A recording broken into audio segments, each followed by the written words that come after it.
All right, Rick, we're live. We are live in Arrowhead Stadium. Remember what's his name? Arrowhead. Why Was it Arrowhead? Musburger? I don't know. I came up with that one. Whatever. Remember Brent Musburger always said, "We are live in Green Bay, Yeah, yeah, yeah. Wisconsin, or Candlestick Park." You know what I Always got a miss? big kick out of that. You remember the old Monday Night Baseball? Yes. Yeah. They should bring I that remember back. the it's a Saturday game of the week baseball, right? I'd come home. It was Saturday, right? Saturday or Sunday? Saturday. I'd come home from Little League baseball and turn it on, and you would have what's his name, the shortstop from the Yankees. Be the announcer, the commentator, whatever his name was. But anyway, Tony Kubek. yeah, Tony Cuba. That was always fun. That was always fun. Did you ever watch the 1960 World Series by chance? I don't think so. I think it was games. I think it was Game 7. He took a ball to the throat, man. A nasty. It took a bad bounce and hit him right in the throat. So you're getting Yeah, it's excited always for the fun. National. Yeah, actually, I am, man. I'm worried. I can't get sick. Nothing can happen to me. I got 1 week to go. That kind of thing. Well, last time we Plane went to still set. Chicago, last time we went to Chicago, I'll never forget it because I have a lasting memory. I had gotten sick, and I was like, "Oh hell no, I'm not missing That's the right. National." So I was just getting over it as I went to the National. I had a cold, and when you fly with a cold, your ears clog up. So Sure. my ears clogged up when I was landing, and they were clogged the entire National. As I was getting on the plane to go home, my ears unclogged as I was entering the plane to go home. And I'm like, you got to be kidding me. Because I know they're just going to clog up again. So I Yeah. get up there, they clog up, they're bothering me real bad. So I now listen, I've been on 1,000 flights, I've flown all over the world. I've done this many, many, many times. So I held my nose and I blew to open up my ear. And on this particular occasion, I must have blown too hard. And it sounded like something exploded in my head, in my ear. And I have had ringing in my ear ever since for 2 years now. Oh no. Yep. Oh wow. That's terrible. Yep. Nothing worse. I'll never Nothing forget that worse. flight. Jeez. I know. I remember you being sick. I said uh, coughing away and this and that, and You know I what? said, just don't Nothing, get me nothing, sick. And I didn't get sick. nothing, nothing gets you healed up faster than being excited for something. I know. I know. I was just So getting over it, so it I'm wasn't. flying. I felt good. Yeah. Yeah. But the So the I'm the flying. the, the days before that, man, I was just in bed. Yeah. Yeah. So I'm flying a Wednesday. I get in around 2:30, and I'll take that Lowell's shuttle over to the hotel and see if I can check in and if drop off my luggage, and then I'll head over to get my regular pass. I don't have a media pass, so I have to go with the rest of these dummies and wait in line to Well, get you my have a 5 day pass. VIP. You have a VIP pass, though, right? Yeah, but I still, You I'm don't have sure to you wait in have line with that. I'm sure you still have a separate line, with all the big media there, right? The Jeff I Wilson. doubt it. I don't think it gets me anything more than the VIP. No. Well, you can get in there early on Tuesday, but when are you coming in? So I get in. I got to check, but I think it's like one something. I think I get in before you. I might just Okay. wait for you because I can never find that damn shuttle. It's like on the other side of the airport from where I where I come in. Yeah, yeah, yeah. You have to search for it, but yeah. Yeah, they don't have a So, single sign directing you to the shuttles. yeah, you're right. You're right. You can just ask. They'll guide you. It's across the street there, and Well, I was appreciative that you told me where to go after you took it because I would have never found that thing. It was yeah, literally like halfway around the airport. yeah. But yeah, it's simple. What 5 minute shuttle to Oh the yeah, it's hotel, and nice. then yeah, we Don't can have go to deal with together. Ubers or anything. It's free. Yeah, yeah. More money to buy cards. There we go. There we go. We can head on over. So Yeah, because I haven't found any $3 Uber rides yet. no, not at all. So I are you remember bringing any cards to trade or I'm sell? gonna not to trade, but maybe. So I'm gonna have a few cards. I'm gonna bring a strip card Ruth, a Mathewson, What maybe a kind of Mathewson? it's a what is it? It's one of his standard or the standard caramel maybe. Oh yeah. Why are you getting rid of that card? I'm not, but I mean, just in case I see something that's rare, that I'll just bring it. I always bring a few cards, never trade them, but you just never know. Yeah, it's better to have them than not have them. Yeah, yeah. So are you bringing do you have any cards specifically that you're targeting? Not really. I mean, if I saw the W502 roof, the portrait, the little portrait of him, that it comes in the 2 years, the 28 and 32. They're like the Harringtons and so forth, but it's a W502 Oh yeah, of him. the game. Yeah, it's Yeah, very small. I mean, pop is like nothing on those, so they're expensive. So one of those. Um, that they are. the Joe D 36 Worldwide Gum. You going after one of those? No, I'm saying is I'm going to bring cards that if I can make a deal and it's the right price and low grade, everything, that Well, kind of thing. you better bring about $20,000 worth of cards Then the for that one. 38 die, was it the 38 Worldwide die cut? Is it the 38? He's around the diamond. Oh, the 37 Opeachy? Yeah, 37 Opeachy. Another big card. Yeah, Yeah, I'd love to have both of those, man. Two dream cards of mine. but I mean, highly unlikely. It's just like you. If you see something, I don't have a list or anything like that. What I usually do is I show up and I kind of walk around, get a feel for that type of thing. I know you like to talk to everyone, so I tend to lose you fast because You don't lose me fast because I'm talking to people. You lose me fast because you dart. We'll be. I'll be standing there with you, and I look at a card, and I turn around, and you're gone. You're like the wind. I think you like to ditch me so you can find cards first or yeah, something. I don't know about first. So Last we'll year, I see. didn't even shop that much. I was talking to so many people. That's all I did. And I walked around with people. I didn't shop that much. I only shopped like maybe 3 stints. Yeah, Yeah, yeah, it was you didn't show. a little You, different than the other 2 years. yeah, you. I remember, especially last year. Yeah, you were just. Well, everyone knows you now, so you got people coming up. The first year, you could just walk around, no one's going to say Yeah. anything. But now it's everyone kind of recognizes you, so you kind of stop and say hi.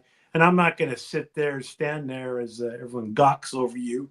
I got to walk around, look at some cards here. Oh, please. You and I mean, we just did the national like non-stop until the late night, sleep, get up and do it all over again. Yeah, We participate in everything. yeah, yeah. So I don't know. Then, like I said, I have a checklist of cards I'm going to look for to fill out some binders and that type of You're thing. gonna you're gonna do that.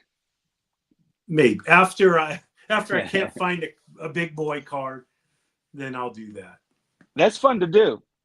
Or after you run out of money. Run out of money, so we'll see. Now, do you have a budget when you go? I'm not asking what your budget is, but do you have a budget that you stick to? Because I'm really bad about that. Like I'll take some cash, but if that goes and I see something I really want, that's out the window. It's kind of like being at a casino. You get a few hundred out, then you hit the ATM after you lose it, and then you hit the ATM after you lose it. Yeah, well, I remember So do you that the have a budget first year. Yeah, I'm gonna bring. I want to that you stick. I'm stick gonna to? bring. Well, I'm gonna try. So I'm gonna bring enough cash. I think that will, satisfy the card or cards I'm looking for. But if I need to go over budget, I will ask the dealer, "Hey, do you accept PayPal or Zelle or something to That's what close I it?" do. That's what I do too. And then I have a few cards I'm bringing just in case. You know, I was looking I for don't the plan on spending that much this year. yeah. The first year in Atlantic City, I came home with most of my money because I had basically put the money aside and planning on using the PayPal and taking out at the ATM machine. So when we were there, nobody could use PayPal because the internet was down. The Wi-Fi Yeah, was yeah. awful. So I couldn't use PayPal. Couldn't even log on in there. And when I would go to the ATM, Atlantic City just absolutely annihilates you with fees. They were like Sure. $80 fees to take the money out. So I was like, no, I'm not doing it. So I came home. I didn't buy that much. And that's why I didn't buy that Juan Marichal that you snaked from me. And you know what I did? I came home and I had all this money that I didn't spend that I had planned on it. So I went on a shopping spree on eBay. Yeah. That's what I did. I bought more on eBay after the National than I did at the National because they made it so damn difficult to buy cards. I mean, if I was a dealer there, I'd be very upset about that. But I guess maybe that's why we're not going back there. They don't have it there anymore. Yeah. Yeah. But I Those don't. ATM prices were absurd. Yeah. So just bring I the just I cash, just wouldn't do man. it out of principle. Just bring the cash and your nunchucks, and no one's gonna bother you. I know, but in this day and age, you shouldn't need cash. I You know, but know, that's what the I mean, cash is king. unless you're doing something illegal, Yeah, we'll bring a cash might be king. But I mean, Zelle is cash, isn't it? Do you pay a fee for Zelle? no, but those guys, the dealers, don't have any tracking. They're trying to sell the card with cash, so they have cash on hand. I So know. they prefer the cash. I don't know. This industry is so unique. It's like the only place where, other than like drugs and hookers, you have to use cash. Exactly. Tell you, everywhere you go, even in Europe, when I traveled in Europe, it's everything's by card nowadays or by your phone. Yeah, Nothing's with currency yeah. except It for is what it except for is. card. Yeah, so well, good. So we're gonna we'll get together Wednesday, head on over there, at least get our badges, and just kind of go from there. And not sure Wednesday night what's going on. Haven't really heard of anything. I No, don't remember. Wednesday night. So we usually go in as soon as they open the doors and Mm-hmm. hang out there all night. There's usually a handful of people that come in. I know the one year was it. Oh, I can't remember if it was Chicago or was it Atlantic City. Well, anyway, though, we went in Wednesday and I bought my biggest card like within 5 minutes of walking in. It was a card I had been looking for. And I was like, damn, I spent most of my wad right now. Yeah, that's a problem too. You're thinking, geez, man, I spent it all in one card here, and I got 3 or 4 more days to go. And what happens if I see something even better or this, that? And you have that dilemma. It's a tough Well, call sometimes. It's a tough call. there's so much stuff there. I mean, it's so difficult to decide. Some people just predetermine what they're going to buy, and that Sure. makes it easy. They go around, look for that one card or three cards, and they know what they have to spend. But when you're like you and I, when you're like us, uh, we're looking for something we haven't seen before, or some rare thing we haven't seen in a long time to get. And sometimes you find two of them, or three of them, and it's tough. And you know, sometimes you'll try not to spend your money the first day, and because you don't want to spend it the first day in case you find something, and then you end up really wanting that thing you saw, and you didn't pull the trigger, and you go back later and it's gone. So you Exactly. always have that dilemma: should I buy this now? I might see something else, but this is the sure thing. Like, you know what I mean? Yes. I don't Yes. know. There's a little bit of strategy to keeping your money, because you can spend unlimited funds at the National, man. I know. Just right when you walk in the door. Yeah, and it's so funny. Like, people won't even want to go to lunch or dinner or anything because they don't want to spend any money on anything but cards. That's funny. That's funny. I know. Everybody gets real cheap when it comes to eating and drinking at the National. Yeah. Yeah. Yeah. So we'll have to see Wednesday night, because not everyone shows up Wednesday for the show. Well, most people probably Thursday, but we'll have to see who we can round up for afterwards to have a few drinks and talk cards that Hey, do you evening. see comments? Yeah. I don't know. This thing is a little different than normal. They changed some things around. I Yeah. don't Let's see see any here. It comments. says here, Orlando says, my budget is cash. I'm taking Adam's card closet. I have a hard budget. Cash is king. Dan says, did you throw out all the other guys from the Misfits? Those Oh, here guys we are go. lazy. Uh, says Mike Good. Says John, put your glasses on. We need to meet Mike Good. I hear Mike Good's going to be there. Now they have this Yes. beta thing. They're trying to make me pay to show comments. I don't know what's going on. I can't get rid of this darn thing. Um, It's just like it's over top of the comments. I don't know. Sammy says, how Everything's a money grab, Rick. Have you noticed? There's all this talk of this repack stuff. Have you noticed that all the changes they ever make in the hobby basically screw over collectors? Like, every change they make is good for the companies and people who want to take our money, but they never seem to be good for the collectors. Can exactly. you think of any change that's happened over the last 5 years that's been good for the collectors? I mean, it started when eBay started charging us sales tax on our cards. That didn't help collectors.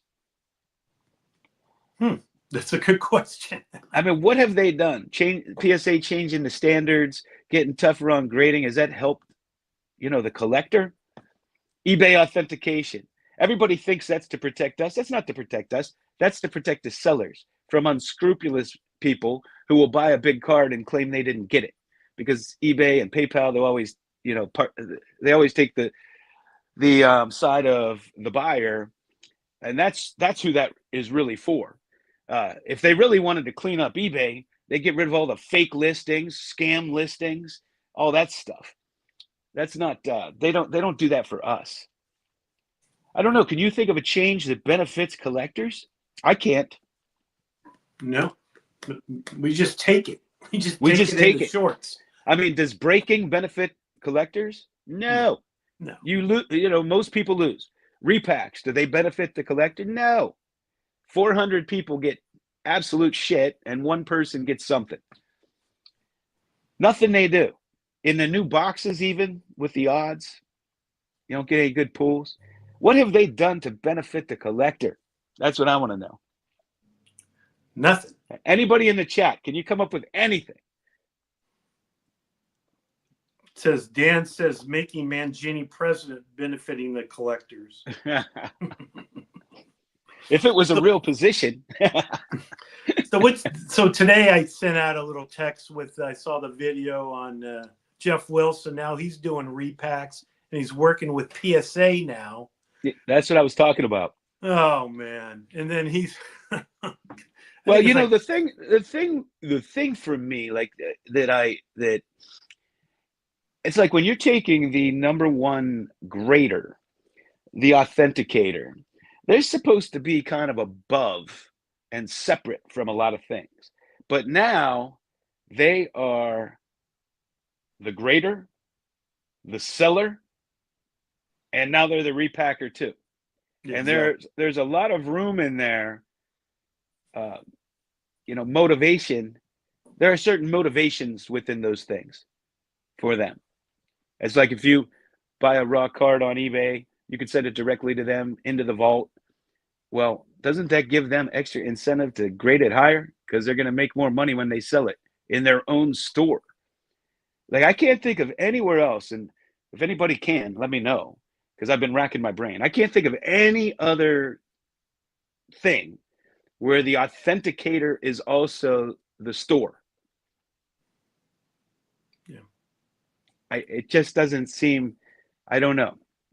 It doesn't seem right. Yeah. Yeah. I agree. It's like if you're buying my house, I'll just inspect it myself. I'll be the inspector. Give me an extra 500. Yeah, so I'll let you know how it is. Somebody was saying when I was looking at the comments, Jeff Wilson's comments says that the checklist is underwhelming, for the repacks, and it's $300. And Rick, I wouldn't buy a repack with your money. I wouldn't either. I mean, they had those mystery packs back in the day, and has anybody ever gotten anything phenomenal in a repack? No. If you have, I'm sure there's 900 people that got nothing. I mean, so the bottom line is the whole hobby is just gambling now. But you know what? I like to look at the positive, and the positive is when you're participating in breaks and repacks, and you get that gambling bug, right? It's expensive. It takes a lot of money. And as soon as we go through this, at least I did, with opening boxes. I'll buy a box, and then as soon as I open it, I want another box. So I want to go buy another box and open it, right? Sure. And that's just a box I'm buying. So, breaking and repacks, that's probably even way more addicting than just opening boxes. And I know how that can be. So the good thing is all these people, it takes a lot of money, and they get, some get addicted, and that's a problem. But I use addicted loosely in that, they, I don't know, I'm not coming up with a better word, but they get basically addicted to this. So the good news is that's way less money for people to compete and buy the cards we want to buy. Because, it's the same with grading. If you're spending $10,000 a year on grading, that's $10,000 you're not competing with us to buy cards.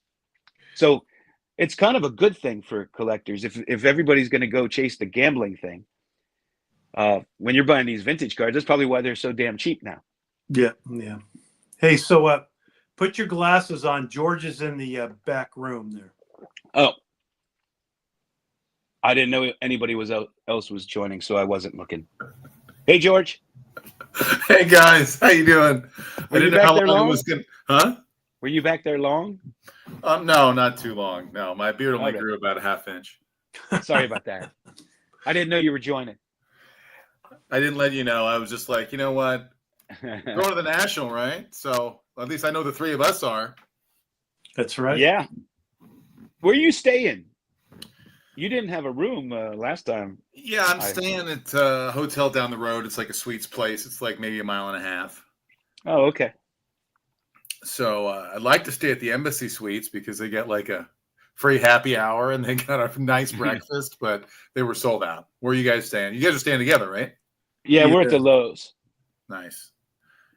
Yeah, Rick, did you make your reservation last year very early? Yeah, literally right after the last national, I just made it because you can always back out.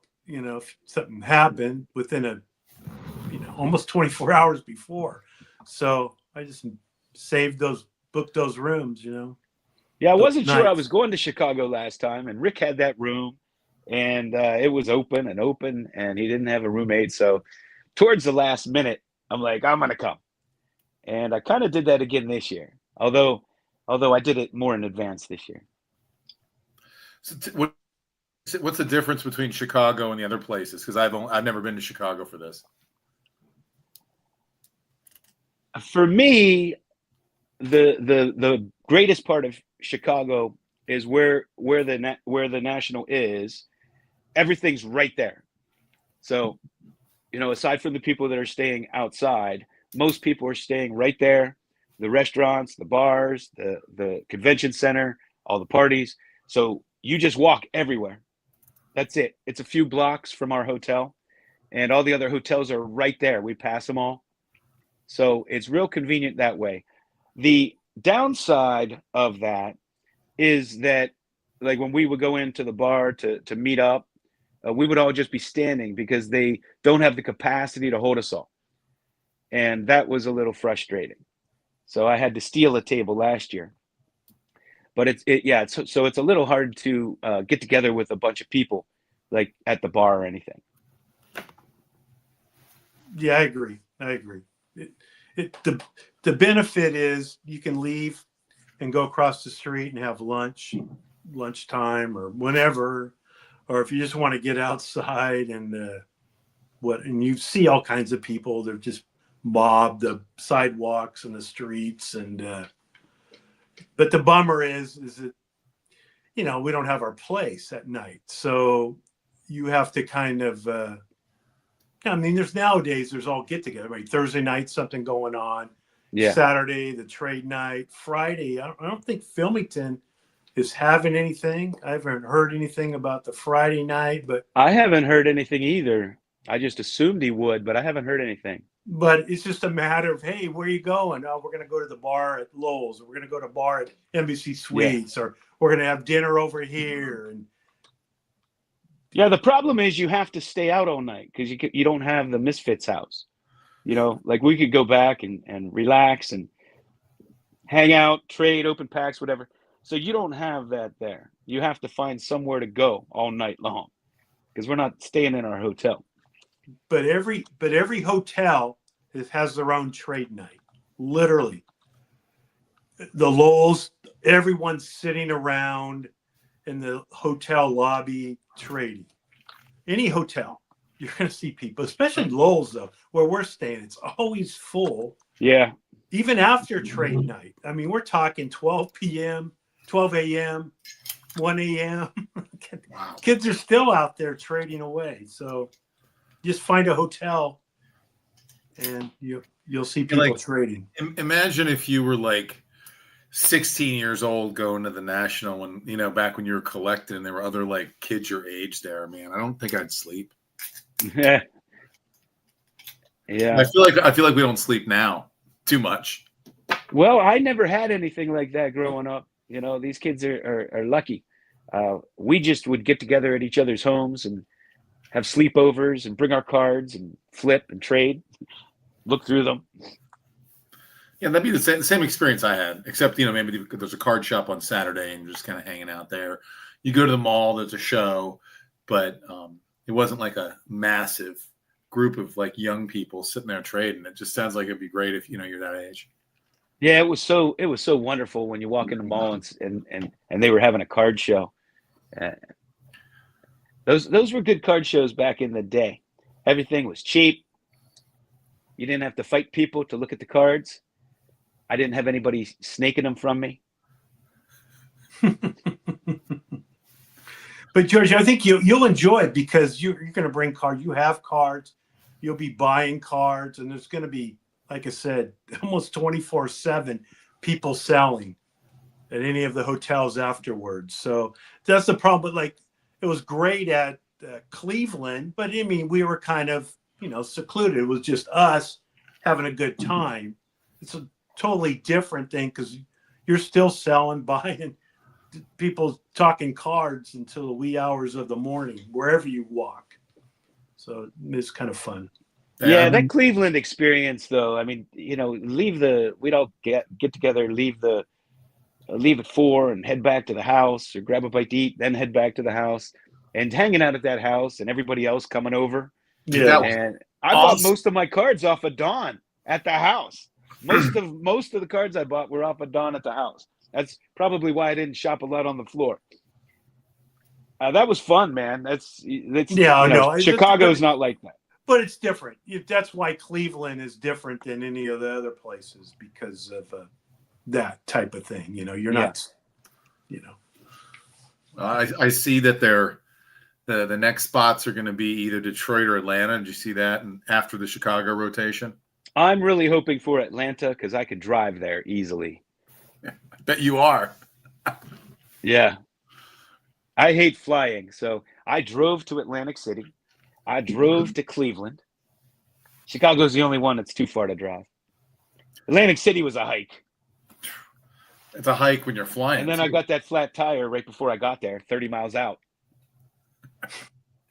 At the crack house. Yeah. Thank God Don is a hero. Man. So Rick, what are you going to do next year when the West Coast Card Show is like a week before the National? Are you going to go to the National? Or are you going to the West Coast Card Show or both? You know what? I wish it was somewhere else than Chicago. I mean, I don't have an issue with Chicago, but I just hate to go back there every year. It's just I'd rather go somewhere else, even if it's a bad experience, just to get somewhere else. So it's a bummer. It's the next 2 years after this year. So I say that last year. Strongsville, maybe Strongsville, and do a California thing. But so it's in Chicago the next 2 years? Yeah. After this year? Yeah. I don't know. I may do Strongsville instead. I was going to do Strongsville instead this year, but I changed my mind. Yeah. I was we had a trip planned, so that wasn't going to work. And if we get a place, maybe, we get that same place. It's it's really close, right? Well, it's in Strongsville. It has a Strongsville right? address. There's no real excuse not to do Strongsville because we have that place that we can stay at and it's close. I think we just need to line it up. And even if there's like 6 of us, it's probably, we can get a lot more guys than that, but it seems like it's a good idea. It'll probably be cheaper too, because it's not, I don't know. Well, don't forget it's less days too. Yeah. So it'll probably be about the same of what we paid, even if we have less guys. Can you imagine the amount of people who are going to be at our place? Because after that, what else are you going to do except for that hotel, that I guess Fleabag hotel they stay at? I haven't gone because it looks like it's just depressing. And like I see this hotel with this like institutional carpeting, and everybody's sitting at this bar, and it looks like it's real old. And I'm like, the guys look like having a great time, but the hockey rink it's in looks like it's just kind of drab. And I'm like, I don't know. If we had the house, that would be great. It would be a lot of fun. Yeah, that's a different experience. Yeah, because I'm wondering with the West Coast Card Show being like as close to the National, they're making it real big, like real big.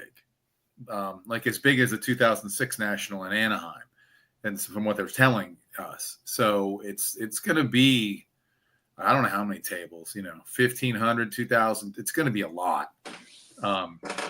So they're going to be competing, I think. I'm not sure exactly if that's going to be not only next year and the year after. I'm not sure how it's going to go, but it's going to take some people away. It'll be going to get Mangini. You got to make Mangini to come to the West Coast to this thing, man. He can shake hands. I'd like to get to a show out there. Yeah, I'd like to check out the Dallas card show too. Yeah, we have no excuse not to go to Dallas either. I mean, other than I hear it's a lot of modern, but there's so many people out there, Yeah, well, the thing is with the National, I'm curious to see what it's like because the dynamic seems to change a little more every year. and they bring in a bunch of stuff that just makes it way busier and more crowded. But it's not like stuff that we participate in or interests us. You know what I mean? Where if you go to a show like Strongsville, it's like all stuff we're interested in for the most part. I'm thinking a couple of years ago, I think it was, I don't know, it was last year. It was in New Jersey. There's this great vintage dealer. Can't remember his name. And he had a whole booth. I mean, he had everything from the late 1800s all the way up to the early 1970s. And he probably had about 6 tables. So he had 2 booths. And he was in the back. This is in New Jersey. And he was right across from, I think it was Whatnot. And they just kept blasting music and it was just interesting because, they had their thing going on and it was so loud and, I mean, disruptive. And then he was sitting there and he's like, 60-year-old guy who was trying to sell his vintage cards and just being assaulted by this like when Manuel Noriega where they're blowing him out in Panama. But it's in Grenada. Have you seen some of the stuff that happens on Whatnot? It's unbelievable. People throwing temper tantrums and dropping the F-bomb over and over again because their card didn't sell for the price they wanted, and like chastising their customers because they didn't bid up enough. It's unbelievable what you see on there. It's a cesspool, man. And Whatnot. It's like the card sellers today think you owe them to buy their cards. Like that's because these cards have become so easy to move, so easy to flip, and it's almost like they're entitled that you should buy them, and if you don't, you're a loser. That's how they treat you. Yeah, there's a lot of cards that have like a Kobe Bryant, let's say a Fleer Ultra Kobe Bryant rookie, a PSA 10. There's a bazillion of them, right? And so it might go for $400, it might go for $185, and anywhere in between. So it's not like a 1960 Roberto Clemente in an 8. It's going to go for like pretty much the same price almost every time, unless it's a bad 8. But it's like this stuff goes for a random amount of money because there's just so much of it. Yeah, there's so much, and they just keep flooding the market with more and more and more. I was thinking about that the other day. Collectors have so much to go after, and the money only goes so far. So if you're participating in breaks, you're sending cards to PSA, you're doing repacks, you're buying boxes, where you're running out of money to buy much else. There's so many cards to go after. Yeah, I mean it's more than ever, and it's confusing. And I would say most collectors, they're trying to go after the new products that come out. So all the money going after those new products, last year's product or 5 years ago, that's got to suffer. Something's got to give. Everybody doesn't have unlimited money. Yeah, I just wonder at what point the hobby taps out, because we have so many more people in the hobby and so many more people that respect the hobby and are coming back to the hobby. It's like, but when is that going to end? I mean, I have a lot of guys I work with, they're all like between 45 and 60, and they're getting back in. And they're just like, oh, yeah, I started going to card shows recently. And I'm trying to guide them and like, don't do this, if they ask me. And it's like, at what point, I guess maybe, I don't know, I would like to think is it just the generation of the guys who collected in the 70s through the 80s? Or is this just like a never-ending thing that's going to be going on? Yeah, I don't know. There have been a lot of new YouTubers popping up. Most, I'd say, are, roughly our age group, but many of them are younger. And so I don't know. And then you see this movement for Pokemon. There's a large section of the hobby that's just in it for money. So if Pokemon, it's easier to make money there, they'll gravitate over there. So it'll be interesting to see. But there's you see a lot of kids collecting now, and if that they they should probably continue to do that. There'd be no reason for them to leave Yeah, I see a lot of dads that, like, unless they're shopping on Whatnot. pitch and fits. A lot of dads that like grew up in the '90s and the early 2000s are bringing their sons and their daughters actually, and I see a lot of it at shows.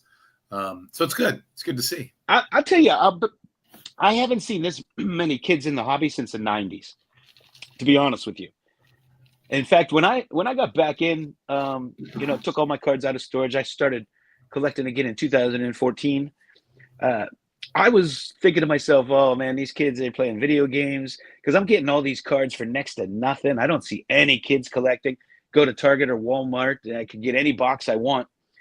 And the prices I was paying were cheaper than I was paying in 2001. And I'm like, wow, kids are probably not into this anymore. They're playing video games and that kind of thing. And I didn't see a whole lot of kids in the hobby. So it is nice to see them come back. Oh yeah, it was. I remember in 2017 and 18, they would issue the update series, and that's kind of when I got back in. Well, I've been buying modern here and there, but really got more into modern was Bellinger and Judge. And we would go into the Walmarts around, January, and they would have all the hangers and all the blasters would be like half price. Yeah. And I would buy as many as I could. And the next year with Ohtani, Acuna, Soto, Walker Buehler, Jack Flaherty, yada, yada, yada. And I would be like, that happened again. And I had so many 18 update blasters and boxes and hangers and, it was amazing. Can you imagine seeing boxes of cards discounted today? Yeah. It's quite the opposite. They're jacking the prices up. Yeah, I went in, it was a Chrome Blaster box today at Walmart. I think it was $44.99. Not that many packs. Yeah. Rick, do you ever buy, what do you buy modern-wise? Anything? Nothing? Don't even no. Hell no? Never. Not even like nothing. Nothing. You know what his idea of modern is, George? Is going back to the 50s and buying cards for his binders. Yes. That's modern for him. me.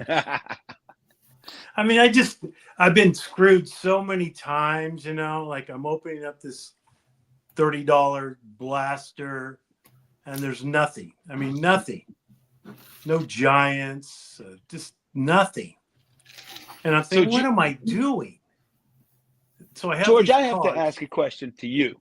When you buy boxes like that, because I know I used to buy a lot of boxes. What do you do with all the cards? Like when you do that year in and year out, and you get older, storage becomes a problem. Do you throw them away? Do you give them away? What do you do with them? You know how it works, and this is the way it worked when I was, those guys like Tom Brady who hit later, right? You put away the cards. I try not to sell them for like 5 years, and give it about a 5-year cushion. And then I go back through them and, like I pulled like when Yadier Molina's rookie year was, I went back through that year of tops. I don't know, it was 2006 or something like that. I found a gold Yadier Molina rookie. Got it graded. It got a PSA 10. Yeah, but those are rookies. What about all the base cards? Well, what I'm saying is you don't know if a base card is going to be valuable. I kind of give it 5 years, and then I sell them to we have this guy who buys commons at a certain rate, and we just give him hundreds of thousands of commons. What does he do with them? He packs them. He sells them to a guy who did the Target packs or the Walgreens packs. Oh, that kind of thing. See those repacks. That's the thing about the repacks is it's a way for sellers to get rid of all their junk that they can't sell otherwise. Yeah, and they they just pawn it off on people, and they actually can make money selling. Yeah, this guy would come out from California and he would load up his truck, and I might only have like 20,000 commons, and my buddy had like 80,000, and so it would be very minimal amount of money. Like I could take you guys out for like Chinese buffet kind of money. It's not much, but it's something. 80,000 commons. Yeah, and you try to go through them all, especially with 18 update. I wasn't even pulling Shohei out because he had blown out his arm. I'm like, who knows about this guy? At the time, the first time he blew out his arm. But I know anyways, I was buying up all his stuff, and I'm like, here we go. It yeah. Well, now's the time to turned out capitalize. okay, though. Yeah, I mean, he's amazing. He's amazing. We sit here, and that's the thing, the speculation, and that went on with Griffey, and you saw it again with Trout. Oh, it's And fun. It's fun to speculate. I see a player, and I think they're real talented, and so I'll buy their cards because I don't want to have to pay $10,000 for them later on. So get them while they're cheap. If they don't work out, you didn't spend that much money. You had some fun. And if they do work out, like when I was buying up Judge and Otani, when they do work out, you saved yourself a hell of a lot of money, and you have some great cards. very true. And if they turn out like Bo Bichette, like on our text thread, what was that? There was a Bo Bichette card that had sold. Uh, Who posted that? yeah, it sold for like 84,000 a couple years ago, and sold recently for I can't remember, 7,000 or something. Yeah, yeah. Not so Those small. prices are just absurd to me. Just absurd. Yeah, you wouldn't. If I had that much money, I'm probably not buying a single modern card. Not a single one. So, Rick, what are you looking for at the National, or is it a secret? Not a secret. I have James called me the other day. He goes, "Hey, Rick, what are you looking for?" When I get there on Tuesday, if I see it, James is such a nice guy. I'll buy it for you. You pay me back. So a W502 Ruth. It's a little strip card, a portrait that you don't see very often. It comes in 1928 and 32. I don't think those are strip cards, though. No, but I'm just saying they call them strip cards, W502. But it's a black. Okay, I'm looking at it right now. Yeah. I have several of those. Those are all super low pop. The 32 is tougher than actually the 28. I think the 32 is like pop a 12 or something like that. And so I was telling John the 37 Peachy the Joe DiMaggio. Yeah. Rick's bringing $50,000 with him. The something like that. I don't know. I don't really have a list. There's so many cards I still would love to have. So we'll see. Rick, I'm going to make a repack, and I'm going to put one of those cards in. I'm going to make some repacks if you want to buy some and take a chance on it. The 39. You can't watch me pack them up. The 39 Ted Williams play ball. You guys have the 39 Ted Williams, right? I don't. I never got that card. Okay. I do. And now it's really expensive. But that's a type of card that I can put. I mean, if I see a low grade one that's like in a 1.5 that looks like a 4, I might be interested, but I can pick those up on eBay or somewhere else. That card's tough to get centered, and I mean, not that you have to be centered, but it's a hard card. I remember who was the same year I got mine. Scotty Tradition got his. I got mine a while ago, like 5 years ago or something. It may have been right before COVID, but Scotty Tradition got, I think, a 2, and it looks awesome. It was dead on, and they're tough to find. I don't know how many there are graded, but it's not a lot. I mean, it's not as rare as your Babe Ruth, obviously, you're talking about. But you don't want to spend your money on Ted Williams rookie and have it like 90-10 left to right. Yeah. I don't know. That's one of those cards I think a lot of people settle because you're just not going to find that many sharp ones. And if you do, they're going to be very expensive. Yeah. If that black and white really needs to pop, a lot of them are faded out. That would be important for me. Not so much the back. Obviously, if it has creases, but you can't really, by the naked eye, really see it. You have to kind of, turn it to whatever. Yeah. I'm going after off-centered cards. I mean, dealers can't give those things away anymore. Everybody's into the centering, so you can pick them up for next to nothing. You going anti-Dylan? Mm-hmm. It's Yeah, really it's like that movie Unbreakable, where Samuel L. Jackson is and Bruce Willis are Nemesis. So I'm gonna take the yeah, not centered cards. yeah. In fact, I'm just gonna do miscut cards. You know what you should do is you should make a suit of miscut cards and chase him around. Be like, look at me. And he's gonna, oh, he's gonna start melting. But I had a really off center Philadelphia 65 Philadelphia Jim Brown, and I had it on eBay for like a year, and it was really like the other card left to right was on the card, and I had it for like $100. And I was in Pasadena doing the front row show. I walked outside to get a drink of water, and it was like, cha-ching, it's sold. I'm like, wow, I mean, there's a market for it. And if you just put them on eBay, you'll sell them, but you might wait a year, but it's not like there's any holding costs, Yeah, I mean, I like to buy miscut cards, but I'm not going to pay top dollar for them because I might be the only one that likes them. They're unique. I mean, it's They're hard literally one of ones. I mean, there's not another one like them normally. That would be funny if there was a movement. Like they should have Pepino Man Pig should do grade only miscut or off center cards.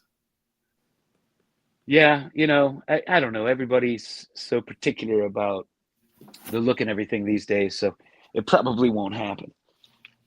But I like to go the opposite of other people, so I'm going miscut. There's on eBay. There's a beautiful 39 Ted Williams that was sliced all four sides, and it's a sample, but it's definitely was trimmed all four sides. So it's a sample now. Yeah, it's a sample one. Hmm. It's not even close to being like a lot of times you would just shave it a little bit, but just chop to all four sides. It's a beautiful example. I never understood the trimming thing. I mean, I never knew about that until I was well into being adulthood. We never even thought about trimming our cards. Yeah, that would interest me, but I mean, it's really trimmed. George, you're looking at it? I'm looking for it, but I can't find it. There's some outrageous prices on some of this Ted Williams rookie cards. I mean, this was only at about $1,100 when I looked, but it's of course going to jump a lot more than that. A beautiful sample. But the sample, I noticed that all the samples are all regular size, right, guys? John, I mean, they're not. Ones I have. Go ahead. Sorry. I was just going to say I have 4 or 5 of them. They're all normal. Yeah, and you wouldn't know the difference unless you turned them around. The Leo DeRocher I just got, I got it graded by SGC. I got like a 3.35. The sample back 39. It's kind of off. Like it's not. I wouldn't say it's not trimmed. It's not miscut, but it's close to being miscut.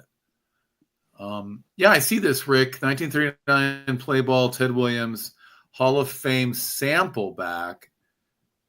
Evidence of trimming. It's not trimmed terribly. Well, if you look at another one, it's trimmed. Oh well, yeah, for sure. I mean, they probably who would trim a sample back? That's a travesty. This hobby pisses me off sometimes.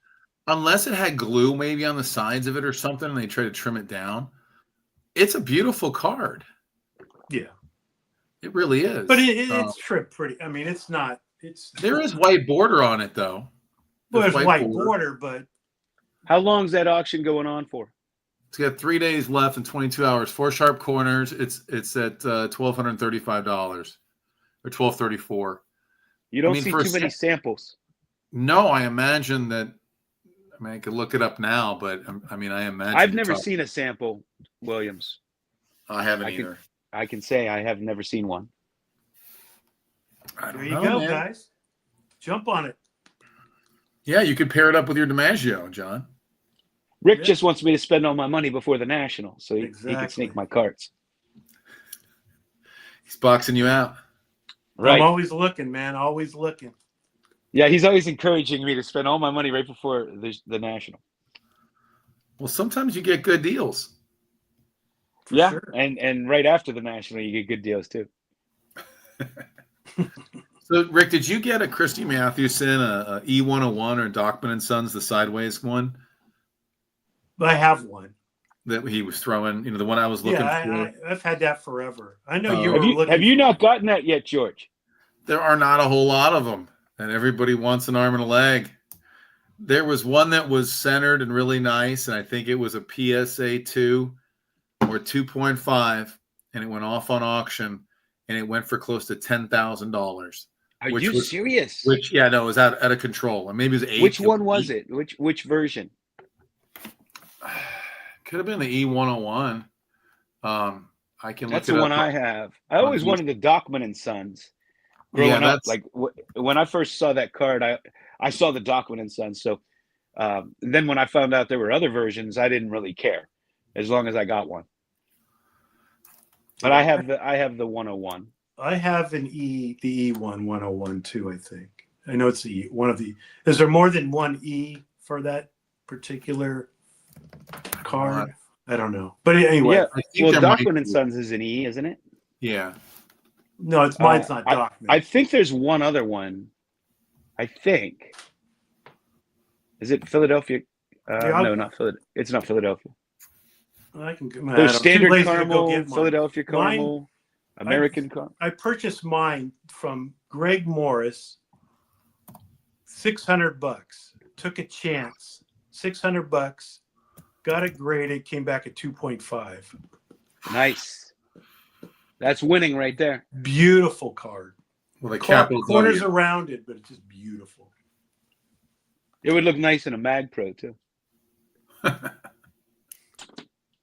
You in a Mag Pro, man.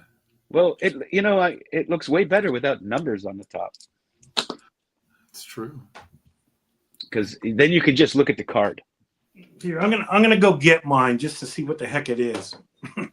It's not a Dockman and Son, though. I know, just making us feel bad. I appreciate it. No, People will display. This is kind of a pet peeve of mine. When I'm looking at cards, they'll show or display horizontal cards like this, so that you can read the flip. But the card itself is sideways. So I guess That's a Michael Irvin. The flip's more important than the card because you don't want to see the card. That gets an official misfits. Come on, man. Yeah, like a horizontal card, and you're showing it like this That's wrong. in your display. Like my displays, I put them sideways. I don't care if there's a little space at the top. I want to see the card. I don't care about the flip. Yeah, there's a 1908 E102 Mathewson that is the same sideways picture. E102, that's it. 1908. So you have 101, 102, and Dockman. I don't think there are others. I think that's it. But I thought think there were three versions. Yeah, that E102, a PSA 6 in April went for 11 grand. Holy cow. What's the difference between a 101 and 102? That's what I'm looking at. I mean, the card has just gone bananas. So it is one of the prettiest. I did a video a long time ago saying, in my opinion, it's the prettiest card ever made. Yeah, I think it's just fantastic. But it's just when I went to the New Jersey National, there were like three there, and one was a total beater, one was a PSA 6 or 7. The guy wanted like 60 grand, and then the other one I liked, but who was it? Josh? No. Andrew Nuff said Cards ended up buying it. The guy would not move. I was like a little kid in a candy store when that card showed up. When I found one, finally got one. Yeah. I saw that in the early where I saw that for the first time was in the early 2000s, probably 2002. I had subscribed to Old Cardboard magazine, and I saw it in there. I think that's where I saw it. Either there or Beckett Vintage. Might have been Beckett Vintage. And yeah, when I was like, this card is just outstanding. It's so spectacular. When I saw that card, same thing. It was like I felt the same way I felt when I saw the 50 Bowman Jackie for the first time. I was like, man, that's artwork. That's like a real, like, that's a card you have to have, you That know? might be what I go after at the National. I've been wanting the 50 Jackie for a while. It's a good time to buy it. It's kind of taken, it's not dipped, but it's not like going up on the train it was going up on before, you know? Yeah, they're not outrageous. They're not cheap, but they're not outrageous. So if I was Yeah, going to get one big card, I mean that's one that I don't have to stress about. You know, it's not that expensive. yeah. The basically it was like a one was like 1,000, a two was 2,000, a three was 3,000, and when you got to a four, maybe go like 4,500. Obviously, the eye appeal or whatever, but that was kind of like the schematic, you know. It's hard to find one that's nice. You know, somewhat centered, no If I knew that, snow. John, I sold a three to Luis Gonzalez's son in at the Arizona card show in March. It was Is centered, that right? nice three. Yeah, he's a card collector. Did you see Luis? Yeah, Luis was at my table. We were talking. There was a guy who was selling me. He wanted a Pete Rose rookie, this guy, and I had a 4.5 SGC, and this guy was trading me a bunch of Pete Rose stuff. So he just is like, you take what you want. Be fair with me. I just want a Rose rookie. And I said, cool. And then Luis walked up because he's like, I heard my son was buying some cards from you. I said, yeah. We started talking, and he's just like, Pete's my guy. I said, really? He's like, we got to get him in the Hall of Fame. This is in March, before he was reinstated. And then Luis, you know, and of course, I said, he looks at the rookie card, the 4.5. He's like, oh, I have that card. And I said, oh, really? He's like, yeah, but mine's in an 8. And I'm thinking to myself, of course it is. Of course it is. But he is super nice guy. Well, if you see him again, you need to tell him I said hi. I will. I know you have a special, some special. My wife actually dealt with him. She hired him. He was one of their publicity people. Mm-hmm. And yeah, I have a signed shirt, a signed bat, a signed ball, all kind of signed cards, and a signed poster. I have all kind of Luis Gonzalez. Yeah. Well, let me tell you just a real quick story too. Just kind of what kind of guy he is. I know Rick wants to show his Mathewson here, so I'm sorry, Rick. I'll be quick. No. But a couple years ago at the March, the year before at the March show, my son Gavin was with me, and he plays club baseball, and now he plays high school baseball. But he's a third baseman, pitcher, outfielder, right fielder, and so Luis was at my table there in two, and I just said, I leaned over to him and I said, "Hey, Mr. Gonzalez, I just want you to introduce you to my son Gavin. He plays baseball." He's like, "Oh," and he's real nice, shakes his hand, and he says, "What position do you play?" My son says, "I pitch and I play third base." And he's like, "Oh," and he waves over, "Come here," to this guy. And Evan Longoria walks over and he introduces my son to Evan Longoria. And Evan Longoria starts talking about playing third base to my son Gavin. And it was just really, really cool, you know. Evan played the outfield too, didn't he? Wasn't he Yeah. also a left fielder? I think he did. I wasn't watching a lot of baseball when he was playing, but Yeah. I remember him being an outfielder actually. He was highly touted. Yeah. Rick, what do you got? What do you got for us? Yeah, it's in my safety deposit box, but that's what it looks like. Oh God. You have to go to the bank. That's a nice one, Rick. I'm gonna give you a little. You probably saw this. That's E102. Yeah, not E101. That's E102. E102. We came to the conclusion there's 3: Dockman, E101, and E102. Okay. But there was a sale, and this is the sale I'm talking about, guys. In late November of 2022, REA sold an E101 in a PSA 2 for $9,600. Nice. I was bidding on that card, even though the market at the time was like $4,000 at high end, and I bid $4,000, and it went for $9,600. And I realized then, if I want to buy that card, I get some bigger boy pants. I had no idea it was selling for that now. Well, I think it's gone up and down. That particular copy was a blazer. I mean, like, you know, we talk about it all the time, but it's like, it looks like a 5. It was a 2. You know, had some Yeah, paper. well, those old caramel cards. I mean, you know, some of the issues you can find nice, but many of them it's tough to find a nice one.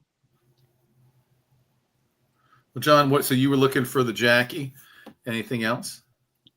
I'm not looking for anything specific. It's just the 50 Jackie I was wanting to get for the longest time. And then, so I was buying up some dream cards there. And then the tariff thing happened and the stock market crashed. And I decided to take every dollar and invest it. So I stopped buying any big cards. You were on I a just roll bought there. little You had things. the DeLong, right? The Yeah. DeLong. I mean, these are And good. These are good investments as well. after buying all those cards, I got all that money back and way more, way more. It might have been the smartest thing I ever did with the overblown tariff fears. Have you seen this market? It's been phenomenal.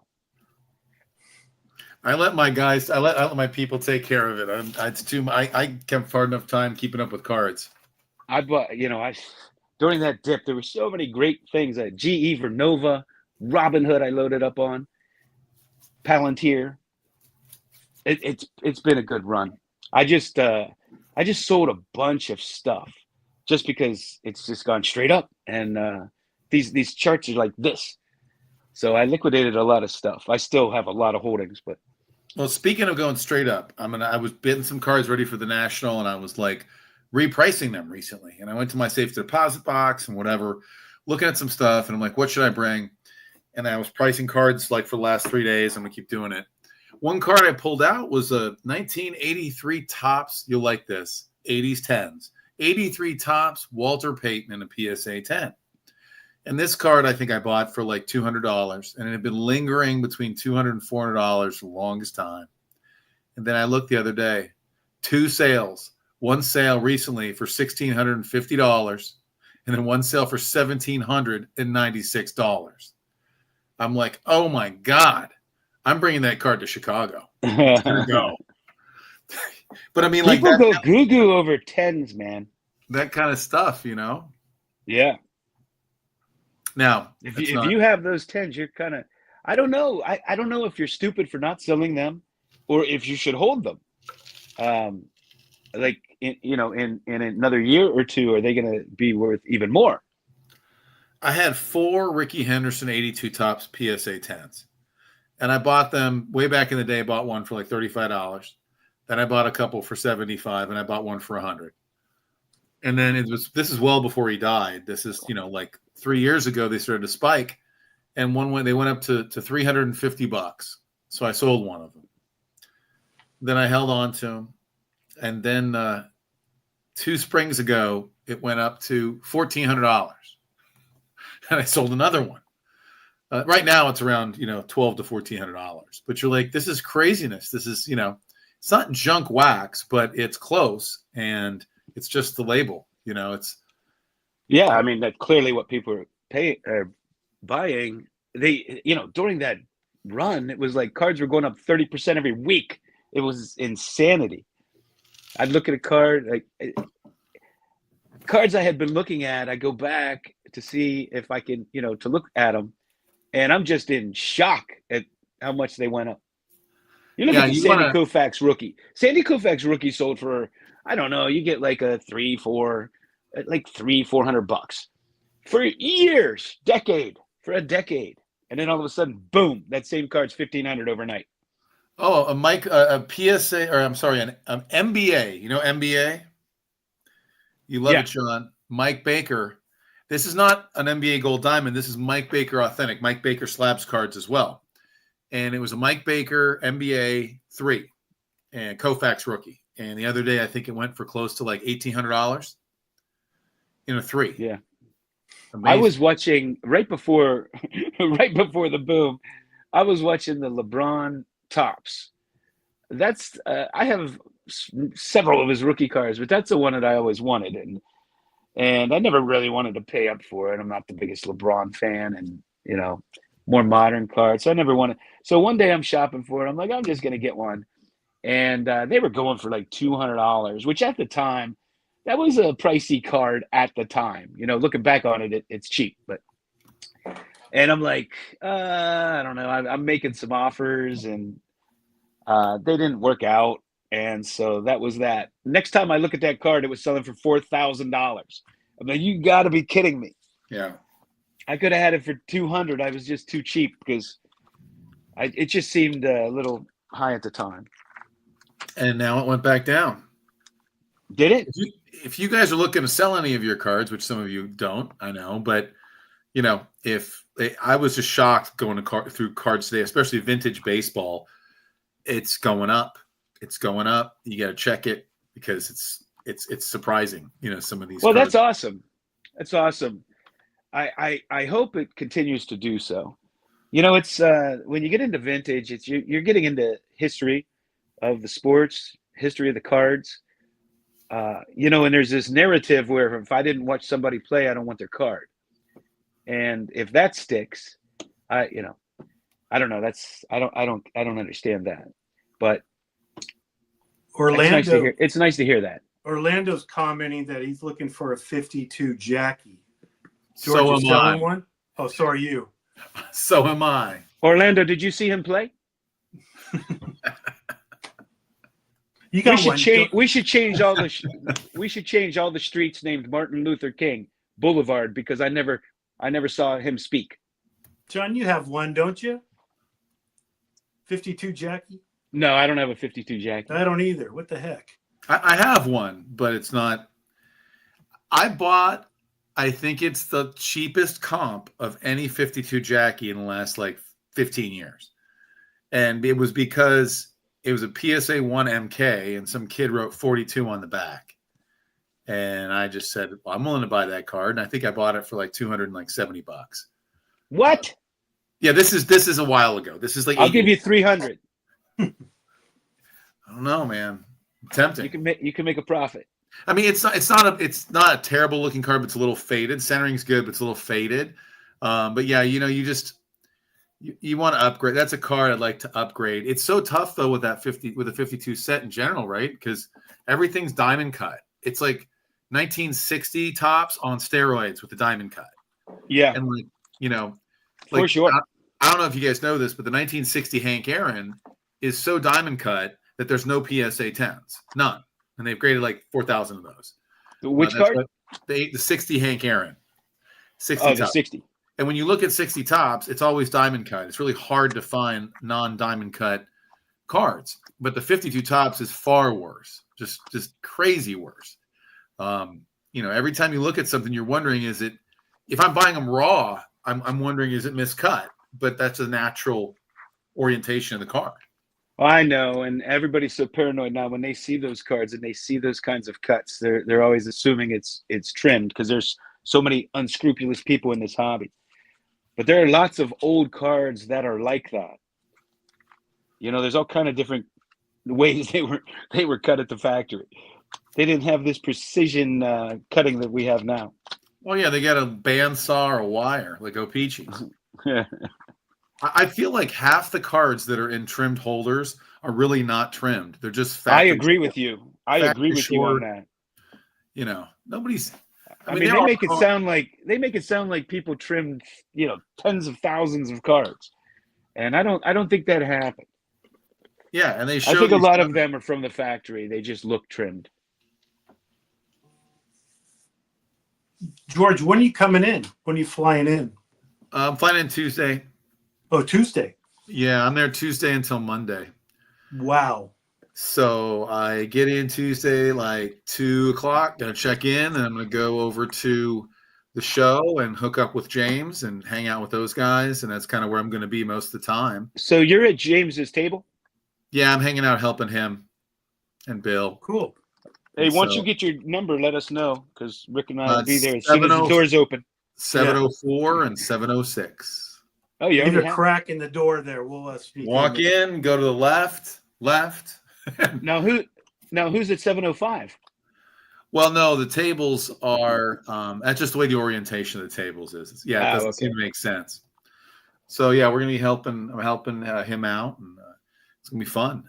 It's just it's gonna be nice to have a place to sit down at because they don't seem to have enough sitting areas at the National unless you go in Cleveland, you have to go to the basement and then Yeah. sit among the mass amount of people that were in the trading cards, you know? Chicago's even worse. Yeah, I would sit definitely. on the floor in the lobby or outside. Yeah. It was so hot. I didn't do outside too often, but you were in the shade there. But yeah, there's no seating that I No can seating. remember. No. None. Well, hopefully there'll be bathrooms, unlike Cleveland. You know what? The bathroom was not a problem as far as when I went. There was no issue in Chicago with the bathroom. I had no problems anyway. I, It's I I just found hot it as was hell. easy. I I found it was easy to get in.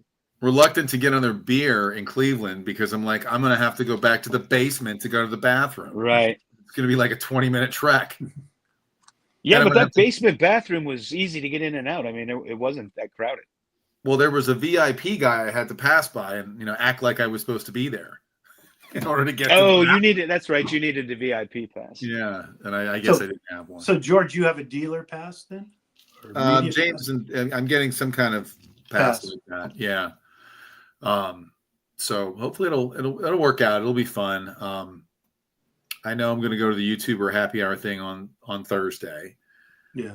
And then kind of just be hanging out. Rick, you're getting in when? Wednesday? A Wednesday. John and I both around. John gets in around 1 something. And I get 2:30 Wednesday. Okay, so just then check we'll in. head on over. Yeah. Check in and walk and get our badges and then hang out. Maybe we can do Hey, George, something. I was going to say, well, Wednesday night or something. I don't know if you're going to be around. What's Wednesday night? Just to hang out or do something. yeah, A I don't drink or think something anything's. later. There's nothing organized Wednesday night that I'm aware of. So Yeah. we should just hang out. Sounds good to me. I'm Hey, ready to George, go. are you bringing any bangers to sell? I don't know. I have a lot of cards that are nice, but I don't know about anything like, I'm not bringing like a red cob or a green cob or anything like that. I mean, I've got like some 54 Bowman Jackies. I got some Manals. I'm trying to remember. I mean, I got some good stuff. Yeah, I get like a 4 and a 5 of that card. I just got slabbed actually. 56 Manlin and 1.5. I'm trying to decide what I'm going to bring. I got weird stuff too. Like I got a Mahomes Hollow rookie and a PSA 10. I've got, some other modern stuff. There you go, man. Those Kinda. trade nights. That's where Yeah. you got to take. I got Jaden Daniels Kaboom. I got a bunch of Kobe and Jordan jersey relics numbered to like 50 and 25, like multiple relics, stuff like that. I have some. I'm bringing a lot of vintage cards. I'm bringing a lot of Hank Aaron's, a lot of Clementi's. I've just picked up a 60. Not that you're into super high grade stuff, but it's a 62 Clementi and an 8. And there's only one PSA 10, and the card goes for like $4,000. It's crazy. Jeez. I just got Clementi's, Mazes, Aaron. I mean, I bring a bunch of all the Diamond Stars that I showed in my video. I'm bringing those. Greenberg. My 62 Clemente is what is it? It's an 11 and a half. Well, then that thing's going to go. That's going to sell. You should give that to REA. I have a 7 and a 4.5. I have a 7 too. And you know what? The 4.5 looks just as good, if not better, than the 7. Although this is a business trip for George, you need to head over to the modern trade nights there on. Well, Rick, you know what that means, don't you? What? He can buy us drinks because it's a write-off. It's a business write-off. Business write-off. Well, the drinks are on George. Trade nights are good. I was like you, Rick. You had some success getting a Lou Gehrig trade night, right? I remember that. I was walking through the front row trade night in San Diego, and it's all modern stuff. I just gotten done with the show. It was Saturday night, and I got a drink at the bar, started walking to the trade night. I see this kid with modern cards, and I look down, and he's got a raw Dr. J rookie. It's in a magnetic. It's dead centered, and I'm like, he's got a low price on it. I said, can I see that? I open it up. It doesn't even have like the print mark underneath his armpit. You know what I mean? Like that, there's always a white print mark. I'm looking at this card and I'm like, this is going to do a 6 all day. And we negotiated a deal and I'm like, bought it, gave it to SGC, got a 6. I got a Yaz rookie at trade night. Again, modern guy, didn't care about vintage cards, and it was a centered Yaz rookie. You never see him centered, right? So yeah, it can be good. It's a matter of wading through all the people, having the patience to do it, and having a patient wife that will be waiting for dinner. You're at the trade night out for an hour. Bring I had in Atlantic bring those City modern cards, man. You'll get rid of them. I mean, people bring them. Definitely. Yeah, that's the plan. So the bangers, I mean, there's it's probably nothing over $5,000. But a lot of cards kind of in that, 500 to 3,000 range. Hopefully, we'll see. But I'm not sure if I'll bring a 50 Bowman Jackie or not, John. If I do, you'll be the first to know. Are you going to give me a deal this time? You got a smoking deal at the last National on that Pete Rose. Oh Venny. my God, you gouged That me. Pete Rose is like 4 times what I sold it to you for. 3 times. It isn't. No, it isn't. It is, man. Pete Rose. You want to buy it back? Not for 4 times. It is pretty amazing though to think, last year, Pete Rose was there. He was signing. I mean, I'm trying to remember who I was with. They just gotten his autograph and he was coming by in his golf cart and he almost ran over us. And man, he was full of piss and vinegar, and now it's like Pete Rose is gone. He's been reinstated. The things that landscape regarding Pete Rose has changed and his cards have gone up quite a bit. Yeah, I mean, he was so hot when I was growing up. You right? He was so hot. Yeah, everybody, he was up there with the greats as far as a modern player. Yeah, as the modern players, it was Ryan and Rose, and everybody else is kind of secondary. Yeah, some guy got tired of waiting, and when I started collecting again, it was probably 2016-ish. I guess the guy got tired of waiting, and I bought his whole Pete Rose collection. He had all these Pete Rose cards graded. I bought them all for like very little money. I think $175 or something. So George, Dylan wants to see your 56 mantle. You have that around? I don't. It's upstairs. It's centered. It's a 1.5. There you go. It's centered, Dylan. It's a nice card. Well, Dylan will be the judge of that because he's only seen 2 centered cards at all the Nationals he's ever been to. So, George, how many cards do you think you're going to bring? Because you got to fly those things, man. Yeah, but, you can take a little bit. I don't know. Probably, probably at least 300. I'll probably bring out the same amount of, maybe 200, 300. Wow. Well, do you have one of those flamingo cases? No. Why would you? I keep telling people this with these Pelican cases. Even the smart vintage guys I know walk around with these Pelican cases. They're more concerned with preserving the slab and not having the slab get damaged than getting robbed. This is not again, I'm in the criminal defense field. There are people out there that will take your shit. And I'm telling you, these guys walk around with all you do is you're holding on to this Pelican case, right? And you like it because it has the foam inside that protects the slab, as if you can't get it reholdered if something happens. And they come up to your table. Or just put them in sleeves.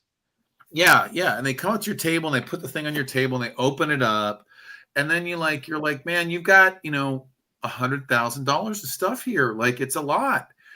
And, when you're walking around with just holding it, you're just begging, and you're begging to be robbed. And everybody knows that if you're carrying a Pelican case, you're not carrying a BLT in there, right? Right. You're not carrying a Miller Lite and a BLT and some Sun Chips. You're carrying cards. So this is my little public service announcement for this because it really bothers me, especially the new Pelican cases. They have 3 cutouts and people are showing off their cards. And guys are walking around with Shohei autograph out of 5, Kobe autograph, LeBron autograph. I'm you're just showing people all these cards. This has been a public service announcement from your friendly district attorney.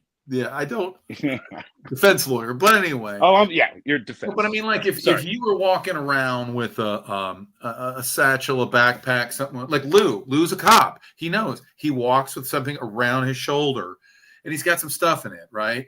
But if you're going to get that off Lou, you're going to have to knock him on the ground, and you're going to take it off of him, right? Versus a Pelican case, you just grab it and kick somebody. Unless they have a Superman vice grip, they're not going to be able to stop it. Yeah, the other thing is if you have a backpack or something, I mean, you could have anything in there. You could have a change of clothes. Like, if you have a Pelican case, you're guaranteed that you have cards in there. Yeah, I mean, I might 100%. have in my backpack. There might be a pastrami sandwich and a bottle of Jim Beam and an Al Simmons. I don't know. Right. You don't know what's in there. Remember in Atlantic City, the guy was trying to sell pot to Lou. We're walking around. That was funny. There were like 6 of us there, and he was the only one he approached. That's the funny part. Out of everybody there, and then he picks the cop. In Chicago, though, it seemed really safe, but just walk with someone because you still have to walk a few blocks and don't walk by yourself. Yeah. So you get, so I would walk with someone. Well, I'll tell you, it's so crowded there, Rick. I mean, it's hard to even be on the street by yourself. Yeah. Because everything's right there and everybody's walking to the different hotels.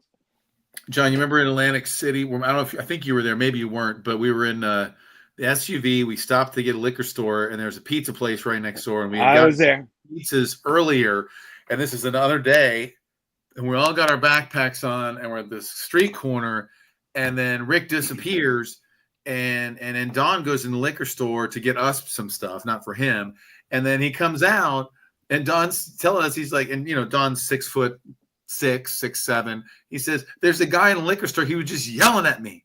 He was just yelling at me, and I had to get out of there." And then so we're all just like, "Man, we got to go. We got to go." And then Rick comes up and says, "Boys, I got us all pies." Right. Like, what? He's like, "Yeah, I got 4 pies." We had to wait 20 minutes. Yeah. Yeah. How long did he be? Like 5 minutes, Rick? He's like, "No, like 20 minutes, but it's all good." And we're all just sitting there. I'm looking around. I think there's guys around the corner sitting on a stoop just throwing 40s against the wall. And we have about $50,000 worth of money in cards with us. I don't even want that's nothing compared to my experience. So I decided I was going to walk to the one party. And where we were staying. So it was like a 20-minute walk or something. And I decided I was just going to walk because I didn't want to drive over there. In Atlantic City? Yeah. That walk was one of the scariest things of my life. I mean, because I'm all by myself. And I after I got like halfway there, I'm like, this might not have been the smartest thing. I have all kind of cash on me, my watch, and I'm just walking all by myself. Like if somebody wanted to tag me, no one would have known. And I see, so I'm walking, and this couple jumps out of an SUV and goes over to this homeless guy and starts pouring water on him for no reason. Like, I don't know what they were doing. And so then they take off. Well, the homeless guy gets up off the street. He was sleeping, and I'm the only one around because they took off, and it's right as I'm walking past him. And he takes his shirt off, and he's trying to, I don't know what he's trying to do. I'm like, here I go. I got to get into a fight on my way to the party. The stuff I saw on him, John. Huh? Stop throwing water on him. No, I'm like, who does that? Who pulls over and throws water on somebody? Somebody who's setting you up. That's what it looked like. I just happened to be right across the street when he did it. Were you guys going to be on the live stream any longer? Or I was going to get another drink, but if you're not, I understand. I'm going to wrap it up. Okay. But if you want to stay on, you can. No, I'll leave it running. So I remember I was wearing this shirt here, and I walk into the pizza place, and the guy sitting there waiting for his pizza go, "Hey, is that your son?" He was like serious. He wasn't even joking. He was not even joking. And then the guy behind him goes, "That's not his son, man. Look at that's an old baseball card." The guy was like serious. "Is that your son?" Oh my God. That was pretty funny, though. I think Bob Lewis had to go across the street. Didn't he go to the bathroom or something? And I don't know. Well, you guys are waiting on the corner there. Wait, We're it's all- Bob's birthday. Happy birthday, Bob, if you're watching. Happy birthday, Bob. Was it yesterday or today? My day's I don't all. know. Oh, it was yesterday. Yesterday. Yeah, I miss Bob, man. He was my roomie, and he was my roomie in New Jersey, and he was the best roommate because that guy slept like Rip Van Winkle. It's unbelievable. Yes, he did. Boom. And then remember this? So he stays because he sleeps. He says, "Hey, I'm not going to go. I'll show up later at the National. You guys go." And so he sends us this picture.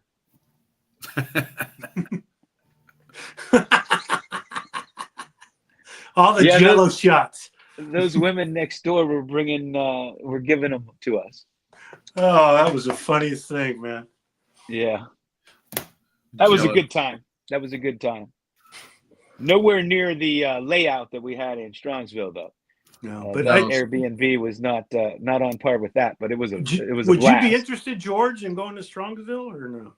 I'm on the list to be a dealer, but I don't think I am to get in because it's a limited space. But I'm okay. What I'm thinking is I'm not going to go to the National next year because the West Coast Card Show, I have tables at that show, and it's like a 4.5-4 day show. So to like come out to Chicago again would probably be a little much. So I would like to do something where I travel. So I'm thinking maybe, Strongsville. It's in May, right? Is it May or April? April. I think April. Well, if only we had something we could look on right now. And let me see. If only there was a way to look it up. But I'm thinking is maybe we get the place, and then I'm sure everyone. If you get the place, they will come. They will come. Let's check it out. I mean, we can make plans right now. I bet the three of us can just rent the place. I don't care. I just got to make. I think in the same same place. Yeah, exactly. So April 10th and through 12th, Friday VIP at noon, Saturday 9:30 to 5, Sunday 9:30 to 5 VIP. So basically, fly in like Thursday, Friday, Saturday, or something like that, right? Something like that. Then you're already there. Yeah, fly in Thursday. Have Eric cook us some surf and turf.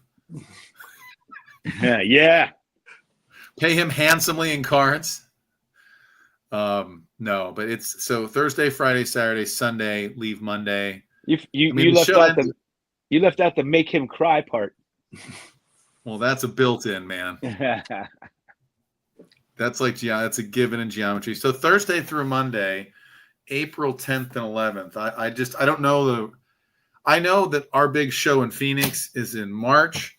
There's no other big show I'm doing. A front row might be one of those weekends, but I can skip it. So yeah, dude, at this point I'm 90% in. Let's get Don on the horn right now. Call him up. Get Scott. Let's get the band back together. Let's go. Let's do it. Yeah, I say we do it. I can imagine. So, can you imagine Rick, everyone? Go ahead. If you go to Strongsville, will you still go to the National or no? Me? Yeah.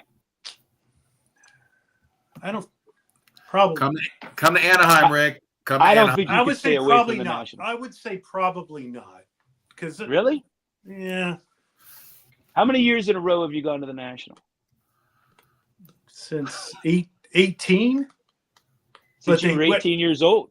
I mean, but we skipped one because of COVID. So, but I've been to Chicago.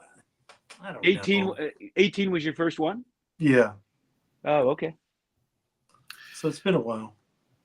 I thought you had gone to them earlier than that. No. Yeah, there's a lot of guys going to the National I know who are like flying in on Thursday and leaving Saturday and this kind of thing, right? So I mean, it's still doable to just go for a short time, since it is so. I mean, close. Maybe, but I'm probably strong.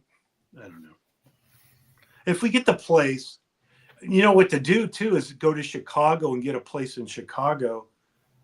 And have somebody it's just such a pain to get to the convention center.